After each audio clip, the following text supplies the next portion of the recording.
This week's episode is sponsored by Helio Gas Detection. We won't get back!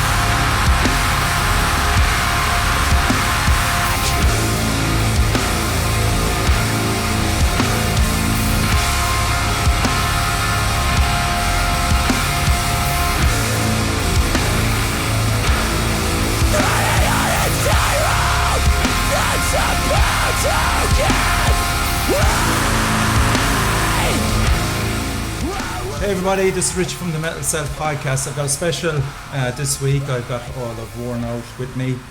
Welcome to the show, lads. Thank you. Thanks for taking the time. It's been a while, I suppose, hasn't it? When was the last time? I think it was 2021. Yeah, when Waste came out, right? Yep, yeah, correct. Jesus. Yeah, we filmed up in your rehearsal studio. So we were after blowing the budget, and we're now in Dali, which I didn't know fucking where you went it was. To the wrong place. Yeah. I went to a different. Oh really? Place, yeah. And I also got fucking parked up in North Main Street, car park, and then went down a fire escape exit, and then got locked in this yard. So, so then we just came over. Thank you to the person who rescued me. And so it was a bit of drama coming here, but Evan gave me directions, and now we're here. So lads, fucking idiot. Yeah. So despite everything, first of all, congratulations on Low. It's again, it's even harder, heavier, and a lot nastier than your last release. And I just love the way you're going. Thanks so much, man. Going that direction, you know. Thank you. I know probably the majority of people that have seen you live over the last year have been subjected nearly to every one of those songs. Would that be right? Nearly. Yeah. I don't think we hadn't played Lose Sleep. The first time we're playing Lose Sleep will be next week, actually. Yeah, Saturday in Manchester. Okay. I think we played Deeper on one tour. The Burner one. The Burner one. On the last Love Day as well. But we kind of like then took it back out because we're like, we didn't want to just be playing it and then it come out and just not having anything to kind of add. So you would be conscious of that. That's an interesting one. Needed a bit of road testing as well because that was the fastest one we'd finished. So like you kind of like need the odd time to see how it goes live as well. That's true. Yeah. Whereas we just knew Lose Sleep was going to work right away. Yeah, absolutely. Yeah. When you look at the 4 songs that you put out, I'll start with you, Xander. What's your favourite? Deeper. Yeah, it is a banger. Yeah, it is a banger. It is. Alex? Oh, it's very hard. Like, if you ask me tomorrow, it will be probably a different answer. He's asking you today, though. Yeah, okay. So I have to be in a today mindset. No, I think it's really between Deeper and Collapse. Yeah, okay. Collapse is my favourite. Oh, sick. Without a doubt. But again, that could change. I can't recollect seeing it live, but I can. There's certain sections of that song, when we'll say everybody stops and you're just riffing there, and Xander shouting. I remember that, and I just went, yeah, that's class. Ev? I kind of like. I don't know if I have just one. This is probably a cheat answer, but I'm giving it. Our Frankenstein parts, like the end of Collapse. Oh yeah. Was probably my proudest moment of something that we did because it's not like anything that we've done so before. Different, yeah. I think the middle part of Deeper, just with having that riff going that bit longer with the it sounds like a motorbike. Yeah, I remember us sitting recording when we were doing this as well. Yeah. I think every song has like a moment in it that like if I put them all together it'd probably be a really bad song and make no sense. But you say that now. Yeah.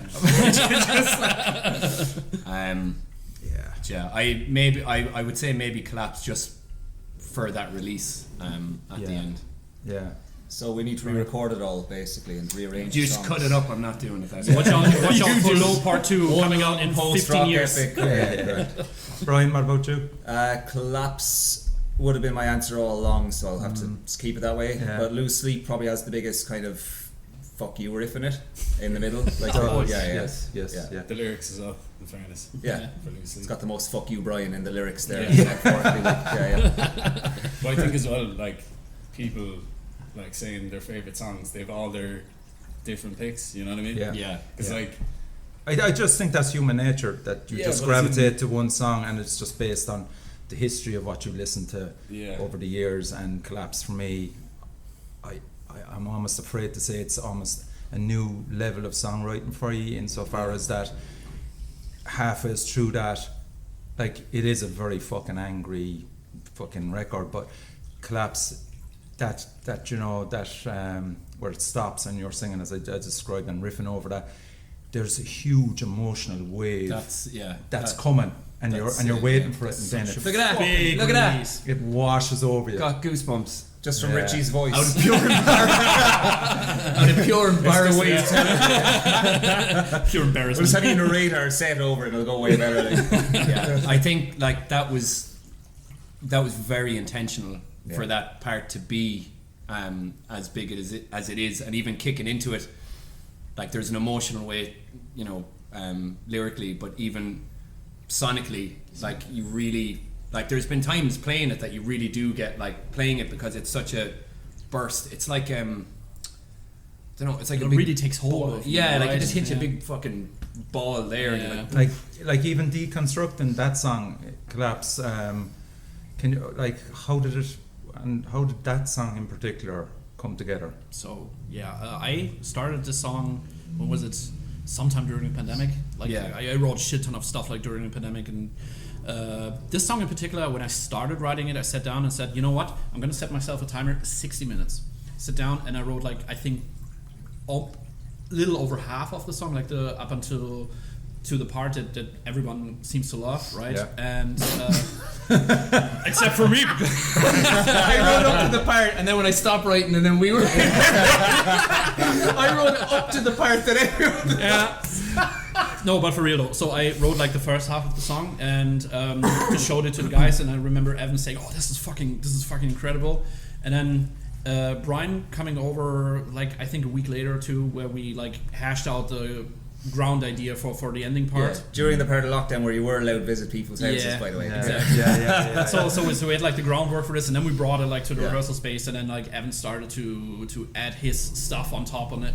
There was a lot of rearranging. that song had so many different versions. We were unsure about lengthwise. We were different ways of like not just playing the same thing back and forth. Of like like when we write, we'll get the structure of a song down in whatever. Sometimes it's very quick, sometimes it'll take a while, but once we have the structure, we'll just keep playing it, and it's like we'll film playing it and then kind of thinking of little transitions and small little things that you can do. You could spend ages just on one little tiny section of maybe like a stab in, or you know, multitude of different ways, but we can like sometimes find ourselves just agonizingly going into one little part.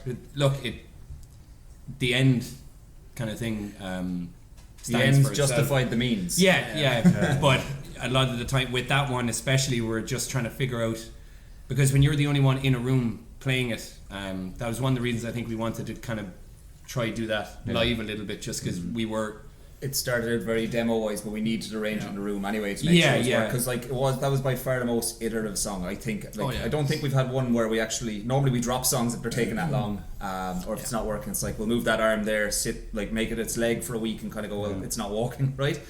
But that was a shit analogy. That was good. But leave it in the edit.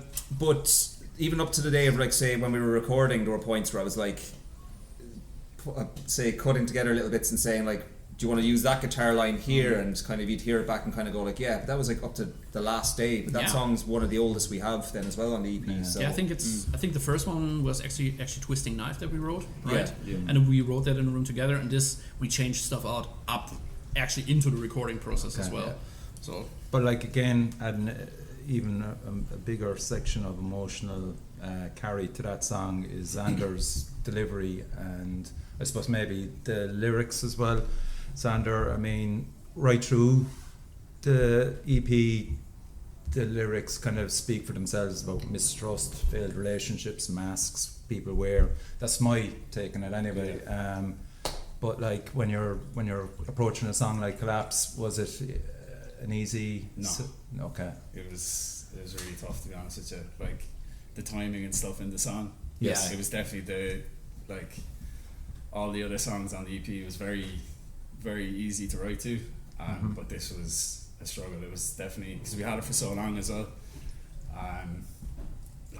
It was tough, but yeah, I think it was Collapse is predominantly in 6/8, and for some reason you any bits, merchant, but bits that are in odd time 5/4 or 7/4, you didn't think of it. You just were able to do it no problem. But for some reason, it was trying to find the right flow in Collapse. Just kind of took a while. It was almost over trialed on the road, because we were playing in the set for so long that Xander's there giving it socks, and you could crowd surfing doing bits, and kind of it's more organic. Than then when it actually got down to brass tacks of punching on it, say it's very easy to get lost in that last section of where the timing is as well. If you lose your bearings, or somebody slaps you in the head live, you're gonna easily lose where you are. Yeah. That's why I can't slap him anymore. Yeah. So Brian, you took on the duty of I suppose recording it, and you did the guitar, bass and vocals, and you did that with Bridge Burner as well. Kind of, yeah. Yeah. So you did. Well, Bridge Burner, Chris did the vocals as well. Oh, Chris did the vocals. Yeah. Okay. So that's a fair bit of responsibility, but again, I suppose maturity, responsibility, hand in hand. Maturity in this band? I don't know why you put maturity in there. No, in fact, that taught about the lack of maturity, really. I suppose responsibility then, maybe. Taking it on your shoulders, You take on as much as you can, I suppose, and the whole thing I'd say about everyone wants to be DIY as possible in their head because they think it's cool, and then you actually do it, and it's either the end product isn't as good if you did it too DIY, and you learn it by doing it sometimes. That just depends if you're good at what you're doing, though. Yeah, but the thing is, this is a discipline people learn over years. So it'd be fairly pig-headed to kind of just go oh yeah, I'm brilliant at recording now. A lot of it's done in the mix, and a lot of it's done with actually just the guys knowing their parts, playing them tight. The fact we've been playing them together for age meant we're that bit more prepared as well. And we knew we could do it because of Bridge Burner, where we could record things ourselves. But there's a lot you'd learn as well for next time round about say simple things say how to time manage the project, how to kind of say I was there pretty much pulling all-nighters to get things ready for mix on the last night because we're making changes to last day and bits like that. Okay. But it ended up better as a result because we had the time where we didn't have that, I personally don't have that thing where it's why didn't we try that out? Whereas on other releases you can get into the studio, bang out a take, and you'll hear this little flub on your line, or you could hear something that nobody else hears but you do for years. So it eliminated a lot of that guesswork as well, but it's very hard to draw the line between when you're demoing and when you're recording. Of course, even with Xander's vocals there, where'd you record them?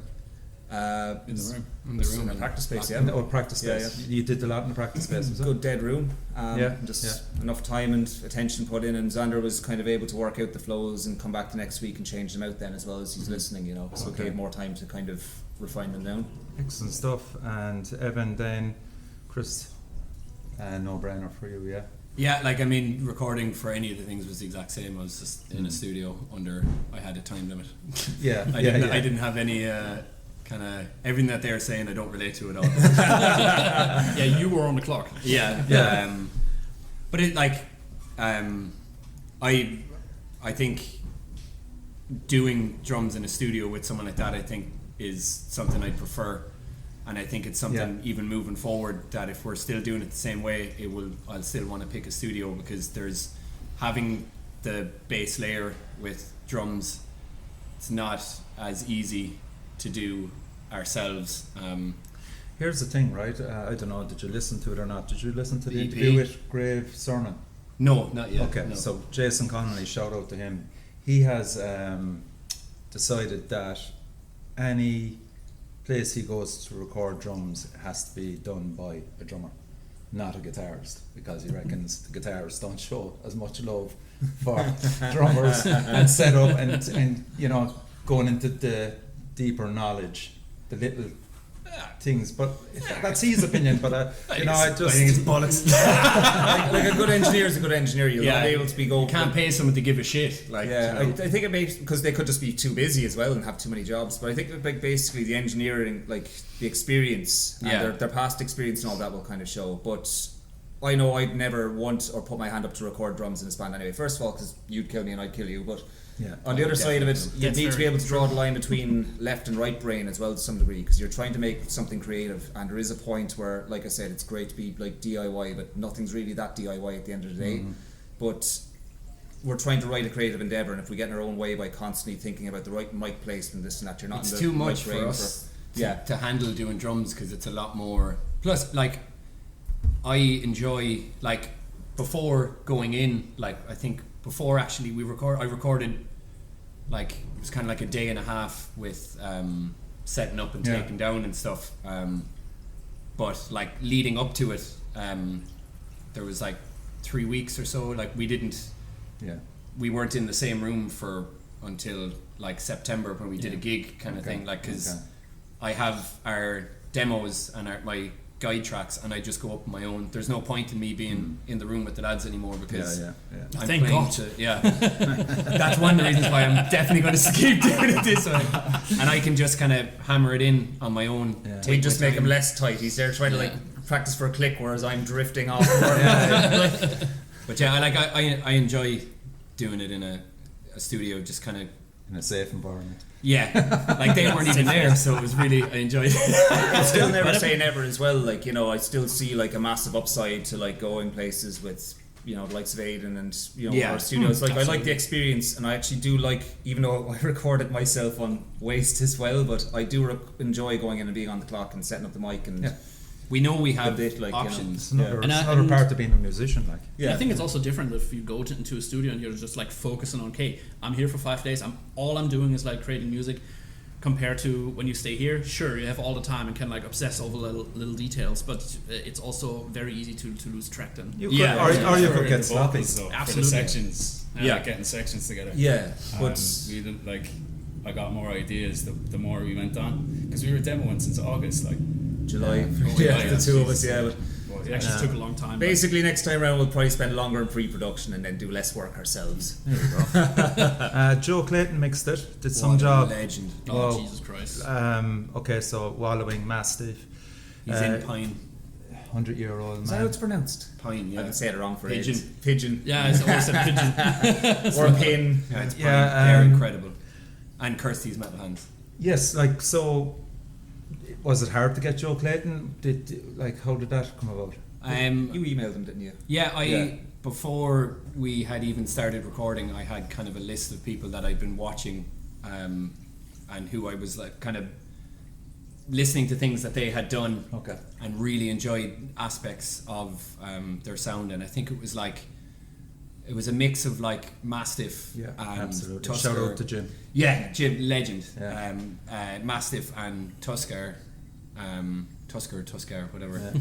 But the drum sound on that, and just like he has that kind of, I think what we always look for is like it needs to be dirty and raw, but still put together, like, you know. We don't want that very polished, sheeny kind of modern metal production. It's very, especially when you're down tuning, people kind of associate straight away with that kind of gentle tech metal sound, and which they start we making very clinical. Absolutely not. Like, which would show up my playing really badly in a mix anyway. But like, I think we were talking about like what certain rules to kind of hit, like when we were chatting. So my personal philosophy even is like, even with the bass, generally a good sounding bass, you might hear it in little bits when you're supposed to, but otherwise it's meant to reinforce the song. Like, you're not supposed to have it really up front or things like that. So I didn't care about like getting the perfect bass sound. You needed to have really good vocals, really punchy, like kind of attacky drums, and then the guitar kind of filling out the mids. But generally we're just looking for somebody who gets that criteria and balances out your kind of sound as well. Like if you're really ratty sounding, you sound like you're recorded in a bunker, and then somebody does a really lo-fi kind of mixing style, it's going to double down and just be mush. Yeah. So we needed somebody to get kind of punch and clarity and all of that. Yeah, so like kind of... What are you laughing at? Sorry, it's just when you were like, I wasn't really concerned about getting like a good bass. Yeah, I was so tempted to go. I was like, you can fucking tell. And you know what? Maybe I am really good at recording it. I was like, It's just all cut up like. yeah, I was like, no, let's see where this goes. Yeah. You just push the mic over to me. You can hear my breath going towards the camera. Slowly panning towards Brian. It's like you said, I was like, he knows what I'm thinking. So Xander's rules. Do you want a really shit whistly kind of tinny guitar sound? I've got and, something I'm after. It's all high end, no low end whatsoever. How close did he get it on the first take? Incredibly Yeah. close, to be honest. This was the easiest mix notes I've ever sent. Yeah, I remember when we got the first one, and sometimes, a lot of the time, like, we have very specific things, and if you're working with someone new, it's not on them at all, but they give their interpretation of what you're looking for. Where I think when it comes to sound, you can write and describe as much as you want, but hearing it is hearing it. And I remember when we got the first mixes, there was things obviously that we needed to change, but I remember just all of us kind of laughing, being like, this is close to so perfect, fucking actually. close to what we wanted. Like, there was no way anyone is ever going to get it like first time. Just make the recording louder. But this also shows like he has the same like he perceives our sound the I was same just going to say, very yeah. similar way that we perceive it, and heard the same things that we wanted to have in there, which is actually absolutely great. He did something very good though as well. He mixed it. Yeah. No, so re-recorded bass. So when he was like, even like say with a bit of experience, you kind of learn how to send the notes like a bit better each time. It's not just make it You made warmer. it a lot easier from. But, well, no, he did things. So it was circular. He sent like almost a sheet as well, kind of going like question answer format and kind of getting us to actually answer things straight up. Like, I'm going to be asking you this, but rather than coming back to me in 6 things and going like make it raw or natural sounding, it's like those words are kind of the communication from you and him. And I know he thinks this because one of the voice notes that he sent for something coming out later, he was mentioning that it was quite easy for the way that we the kind of manifesto, I guess, like the first thing sending is like, because we had sat and like went over everything of certain punches of what we're looking for, and Brian just made it so much easier, giving him exact timelines and bars of everything of like, this is what we're looking for, not to be like, this is the only way you can do it, but it just makes it easier when you're looking at really small things like that, rather than he'll send something and then you have to send an email that has 40 really small details, where if you give them straight away and they're taken care of, you can look at it's easier for both sides. picture. 100%. I mean, like, well, I'm trying to imagine what Joe thought of you before that. I'm sure he would have, checked you out, but you had no idea if he did or not. I think he was. We were going to be at Love Day last year, but he was actually not around for it, so he wasn't able to come catch us at that. But he'd like, I think maybe a couple of mutual heads or whatever. Yeah, kind of. I think he knew. I think he was aware of us at least. Like we sent him the you'd often think that if a guy had a personal knowledge of a band, say even just seeing him once, especially if it's a UK producer, there's obviously that distance between you anyway, but like, just the way he almost nailed it in the first go was that, like, that's I think as well, that's pretty cool. Like if we went to someone that didn't have that kind of sound, it would have obviously been totally different, but the chances of it not coming out how we wanted were a lot slimmer because of not just being like, oh, this guy is, loads of people are doing this guy, so let's go over here, whereas looking at being like, well, what is this person doing, what kind of sound do you want, like listen to like whatever albums first and then figure out who did it, rather than just pick someone and then just decide like and be like, oh, just take from here and here on stuff they've Sam done. Bloor then I know unreal. Sam just through Black Ghost, fucking Graphic phenomenal Nature band. That was your suggestion as well. I had a big old list, and Sam and Joe were like very, very, very high.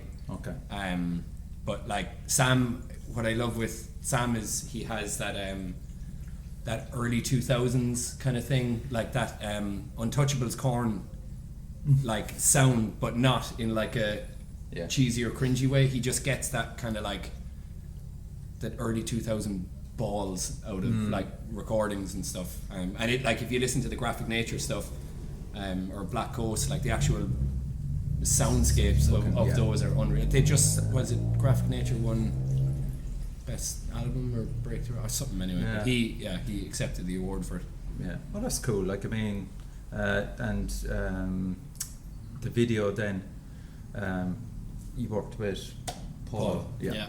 So it's nice to keep some relevancy with mates and stuff like that. Help with the recording. And he did a phenomenal job. He did a great job. Yeah. It actually matched the fucking music, which was a very hard thing to figure out where you go with that. You know, and like, had you input into that, or did you just give him a brief? Or this like, again was one of those things we're just kind of chatting about it up in the practice space. But Evan had kind of an idea of how to get it done. We had debates about whether to do videos at all or all of that. But Evan had kind of an idea, and we just got on to Paul about it, and just basically it's like with it. Videos. It's great to have. But what we've made the mistake of in the past is putting so much of our time and effort and money I should have started with that, into videos that then it turns out subpar. Are great, but like, you know, when you're looking at the, you know, what you're getting out of it in the end, it's like that we could have spent time on this. So when I was thinking of something to do, the main thing I wanted to do was to have like 1 day shoot. What's the easiest that we can do it? And it was like, we'll do it in Blackpool, in our rehearsal space, against a black wall. So we recorded everything and did our video basically in Just one dark room. We did 3 different versions of. So we had like one with the strobes, we had one with one lens and one with another, and we all did like 3 or 4 takes of everything. Had everything. I had flashlights that it was just. We were just like sitting there, just like waving flashlights at the wall, and then strobes as well. Yeah, so it was like, if we keep this in black and white and have very quick edits, there was kind of a bigger scope of like thought behind the video, but some things didn't kind of work out with extra shots. But I think what we came out with it suits perfect. You know, it's often the thing that's under your nose will work the best, you know. I don't think you have rather to than a look 2-day, at 3-day video shoot and just kind of getting lost in the whole. We were in and out in a few hours. It was like 2 or 3 hours. Yeah. And like we were just stood there having it was a dark room with just flashlights being thrown in our eyes, so we were pulling mad heads. We probably looked really stupid in most of the film, but like the way it's edited, we looked like really sexy. But when we started, I remember saying to you, Alex, being like, Jesus, how long do you think this is going to take? And you were like, it's going to be all day, boy. And I was like, oh fuck. But we were in and out so quick. Like, the fucking aux cable was broken. No. And then I went then I had to go and buy one, and then that didn't work as well. Yeah. So I think it took us like 8 hours, like the entire thing, and that's including 2.5 hours. Including the technical difficulties. If everything would have went smooth, we would have been like, okay, it's breakfast time now, we're going to be up by lunch. Half the time it was actually just moving a room back around. Like, to be honest, it was just like, go in early, just get it done, so you're not into like late in the night where you're getting tired and want to go home. Like, and it's the easiest thing to say is kind of like, if you can get a good idea done cheap, like, you know, like say a good idea is good enough. It doesn't need to be high budget or like massive storyboards. Like our first video had the whole thing where it's like a 2-day shoot, and like getting in people that were acting and like a storyboard and like getting a rented a generator and all this pointless stuff we rented as well. But like, for a shit song. Follow me! Fire down as I know I never done anything so wrong. Run for nothing. What do I have to show? Try to pick up the pieces of what I used to know. Can anticipate how much further this can go? How can I sing so low?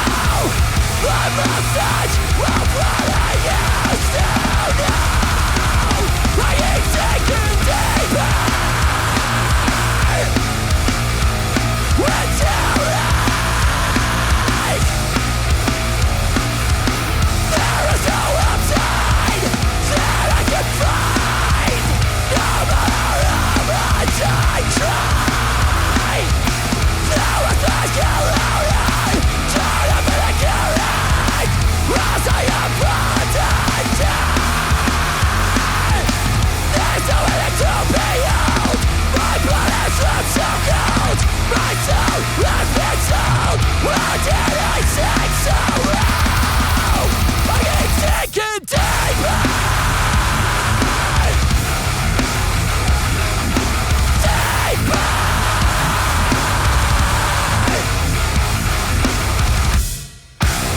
I keep sinking deeper into this unknown. There's any answer to my soul has been told. Why can't I sing so low? Sing so low.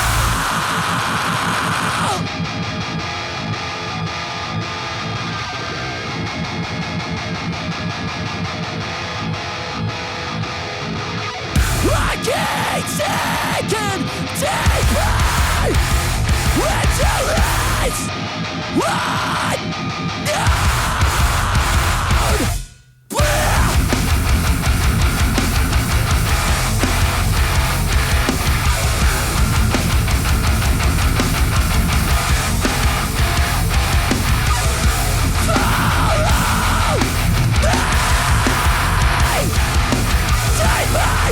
into this unknown.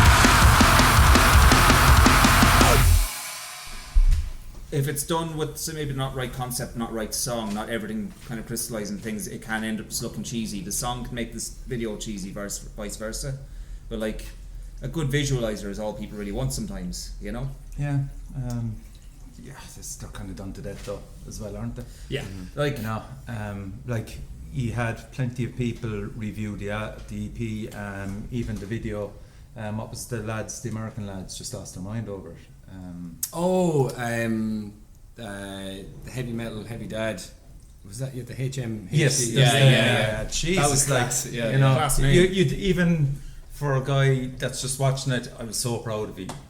Look at these fucking lads, just really digging you know, and it was mad getting loads because there was a good few like reaction videos and stuff that people did. Sometimes that's so funny. the way to go if you can so get them. cool seeing this. Honestly. Very funny. Like seeing people, especially like with certain parts and deeper, like into this band, and when you see them on the video and they're like gurning, like oh yeah, then you're like, all right, we did it. Yes. all you My want job is here the is stink done. face. Yeah. Like the first time somebody sees your tune, if you look at it in crowd and you get the one where it goes, that's like that, yeah. That's, Absolutely, you get it. yeah. So I'm Cosmonaut was involved Simon. as well. Yeah. Pretty heavily, actually. Yeah, for the shoot again, kind of talking, being like, we've always kind of looked at, you know, getting something designed, and the only other time that we did any photo was for like with False Hope, but Yeah. like, Which is a shit song, as we said. it's a fucking shit song. I so badly want to just take it off the internet, but anyway, It's a classic, like. it's just old. I still dig it. But Same. Shut your beak. yeah, just doing it in kind of like doing something as a photo and trying to do something differently worked out really well. Again, kind of knowing exactly what you want to go in and do. It was the shoot itself with Billy was like an hour and a half maybe. Okay. And then Simon went away and sent us loads of different things from as the he shoot. does. As he And does, then we kind of just That gave us enough then to make pretty much our whole packaging, like Yeah. all the web design, everything, because there's all these little different assets that all tied in, which was one great thing of just getting, not just, oh, that's a great photo, we're paying somebody for it, and then trying to reverse engineer Basically everything. everything for all the designs. You can make a look. Yeah. And at first we had small chats about, like, say, what colours do we want, because like we often went black and white in a lot of things. With Yes. Bridge burner, we put colour in, but like even just kind of for a change, but like not be stuck down one alley. But some of the concepts just worked out really well in the end. And putting together the vinyl also. Was that difficult? Did you have to get much advice on it? We'd ordered it before, so we knew what to expect, so it's grand. Like the form, like being honest with you, once you just double check the emails, you're grand. Triple check them, yeah, because it's we went with the same company, but the form changed. It's fairly easy to do, basically. It's just you ring up, you get on somebody for a quote. Yeah. That's it's that simple, you know. Last time we were ordering it, there was like 9-month wait times, Yes, of course, and all of This that time it involved. was like 6 weeks, 8 weeks or something, right? Yeah. something like that. Yeah. Yeah. Yeah, that's cool. And just the artwork as well by Mal de Siglos. Oh yeah, Whew. unreal. Yeah. It's pretty grim though, like, isn't it? But All of his stuff is like that. He Yeah. used to be, Yeah. He used to be Plague. What that was the name he used to go under. I think he actually did Burner's album cover. That was him, and he did the singles and stuff as well. And I just started following him, and there, like, he'd kind of put things up for sale, and there was one of the designs that I was just like, right, I'll buy this now, and like, you know, we have this, but then which one was it? The hoodie. We just gave him a quick kind of like, look, we're looking for something like this, do whatever you want. Yeah. And then he came back with that, and we're like, that is unreal. Like, it can be very hard because like everyone has different tastes, so picking the right person at first can be difficult. But I remember you showed me him first, and straight away I went, Alex would love that. Oh yeah. So straight away it was kind of like one of those things where it was like, definitely like most of battles fought, whereas Xander, you're Xander, like you can just be like, that's shit or that's class, like, you know, you're like, it's whack or hard. Whack or hard, yeah. We get the sliding scale, but like, but the thing is, like, Xander will pretty much shut it down, because the moment it's whack, it's like, well, we're not using that. That's all. You know. But even if it just compared to what we've done in the past, like everything coming together was actually fairly easy for us, right? To decide on things. Like, I mean, for the album. No, come on, like, it's a bit revisionist now. No. If we talk about the artworks and everything, like, Alex tower overlooking Well, it doesn't rain up there. Actually, no, you're making a good, like, say early on, so because this process with the writing and everything, like, say there were the arguments you have throughout the whole writing process and all that. Anyway, but we did get much better because kind of we had to refine down how we talk about these things throughout. And by the end, we were pretty much fonzie about most things. Yeah, like, that's what I mean. Like, yeah. When it came down to the artwork itself for the EP, or just like the Mal de Siglos, Mal de Siglos stuff.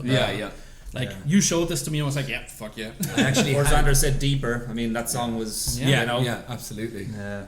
But even having stuff like for that was like, I showed that to you before we even finished writing the EP.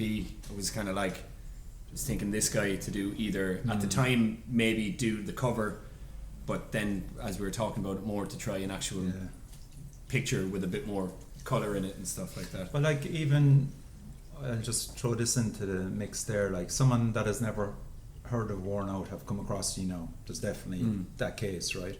And what I love about you is the consistency, yet it's moving in the right direction.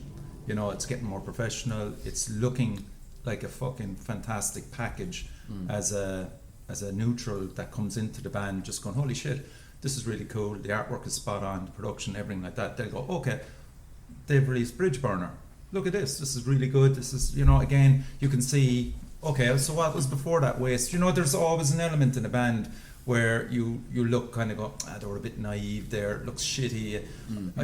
I think from your first release you've learned so fucking much.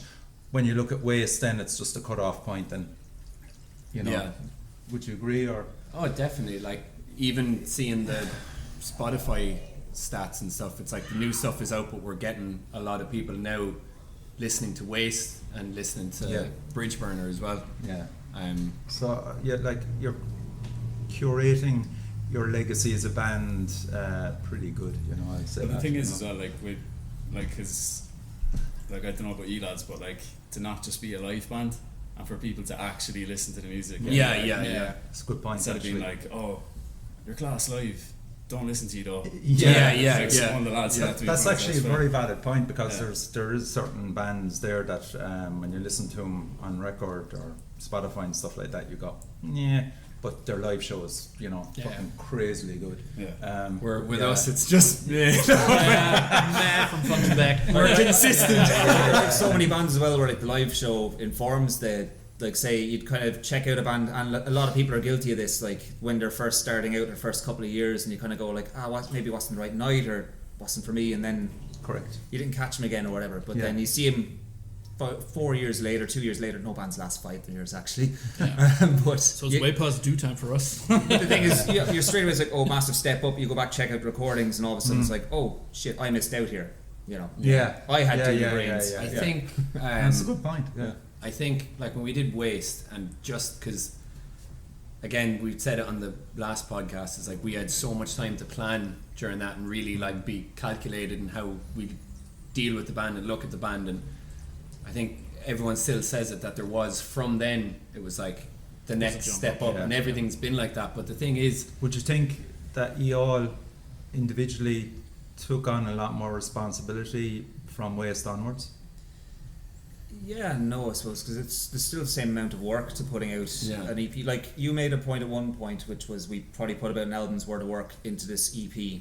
But at the end of the day, like, the artwork itself would be the same size for an album. And an EP absolutely. Like, we still know where to delegate out, and we know who to trust. I think we're getting a better sense of how to kind of communicate with each other. And at first, when we were starting to make the tougher choice and put a lot more time and resources and money into this band, basically, you're going to have the teething problems of kind of clashes and that used to be my department. Whereas we're a lot more open now of kind of say there was a lot of growing pain for us. Yes, I could see it myself, like with you, but I mean, you know, that I think Waste is the ideal snapshot of you. You know, but like this isn't a thing that, like, you know, as I was saying, like people are like, oh, Waste, that was when there was a thing, but like we've been a band for 7, it'll be 8 years in January with this line.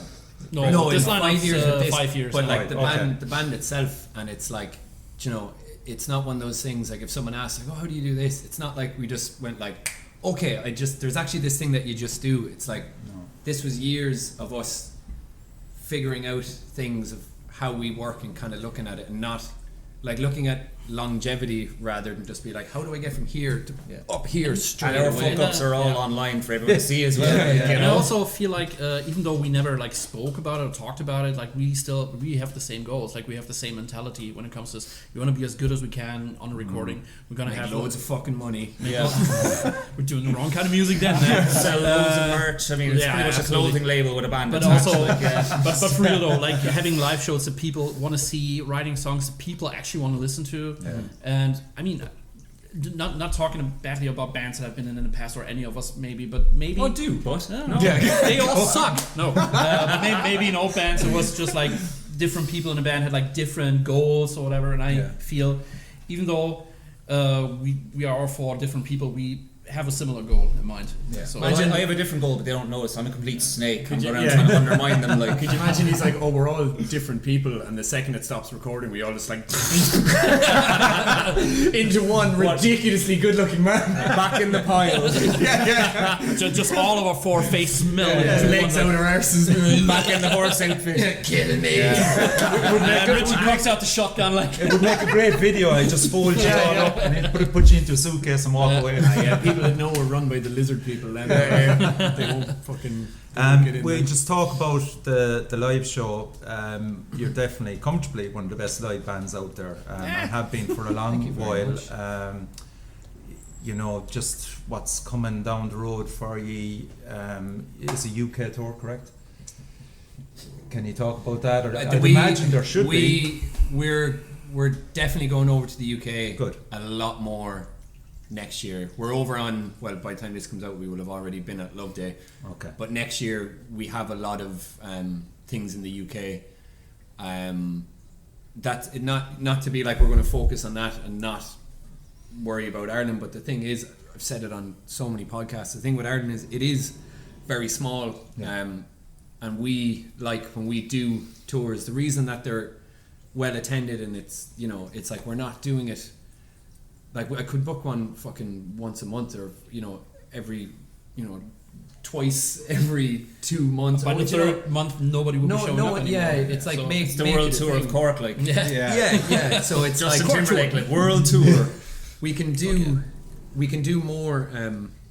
But in that's the UK, that's my and point then, is that you should be actually looking to get into the UK. Yeah, I know it's definitely costs on and the blah plan. blah, like, but I mean, that, like, you know, And on with the this other side as well, EP like, where they say- slow, like you have with DP Low, like you have huge interest in the UK now, especially working with a lot of these guys as well, producers, mixers. They all represent bands that are UK as well. So like, there's a big interest in you now in the UK. So that's my point. Is you know. Well, we definitely like. There's stuff booked. There's a lot of stuff booked. It's just will be announced gradually. A lot of people will be very angry not booked again if we talked about it right now. But they are, we have a few different things booked that will be kind of coming out, and then we do have big Irish shows that we're really excited about. And you see, Evan can just play Cork every week now because he's just in 6 bands, you know. So yeah, he can actually. Yeah. That's the thing. I can tour all the time. They can't. Okay, let's talk about that. I'm not finished. I start getting confused and dressed as a cowboy at Warner Kings. What does not this would happen? I've been telling you too. So the launch show, before we pack it up, when is that? The Cork one's the 9th of November. Yeah. Okay. Here on that side. Right. Behind this table. Yeah. Exactly. And who's supporting? When is this? Your launch show. Because we haven't put it out now. So it's Lorraine, Embrace Execution, and New Mud. Ooh, so this will hefty, not windy. Yeah. No, it'll definitely be an absolute fucking stormer of a gig. To be honest, I'd be fairly confident now that the place will be absolutely jam packed. Well, last time we were in here, that shelf, that little hole in the wall was us. You can still see it though. Yeah. Okay. So the first time we played here with Lure In and Below the Neck, that used to be a shelf. That used to be a shelf. Is that when you climbed up in it? No, someone stage dived.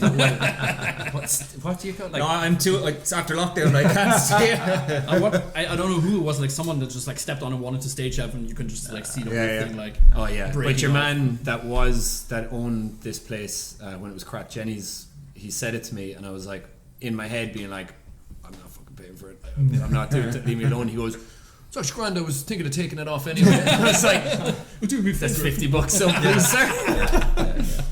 But it'll be packed. It'll be one of those things, kind of same way as a lot of Dead Cult things go, is just get the tickets while you can. Okay. Cool. This room as well is just like, since it's been redone so now as well, better. like say It's so any much flaws that were with kind of the old setup now, like visibility, just That the was vibe the in general. stage. Yeah. Whereas Just now it's a down little there. reverb cave, and like people stood down a step, whereas it's Yeah. perfect now. It's almost like getting closer to that mid-sized venue. This Cork is needs. really is But the it, like venue that we needed. you will be eye contacting with the crowd, like it's. Oh, the- yeah. You know, it's Oh, not it'll a be race. uncomfortable. Yeah. But having that kind of like, because there was other places I was kind of looking at like where to do, but I think there's something about here about doing like a heavy hardcore show that's level on the floor. Obviously here there's the steps, so you can come back and still see, but that middle section there is going to be Where carnage, people die. like, Where people. their hair. Yeah. So that's it, lads. like that, Xander. Yeah, I Hard, get worried hard. over that. So that's it, lads. Thanks for coming on the show. Congratulations on Low. It's the best release. Yes. Congratulations on the podcast. Oh, really? Thank you, bro. And pleasure as always having you on the show. We've got Brian, Evan, Xander, and Alex all worn out. Thanks, everybody. Thank you. Thanks so much. Handshakes. Picture for the paper.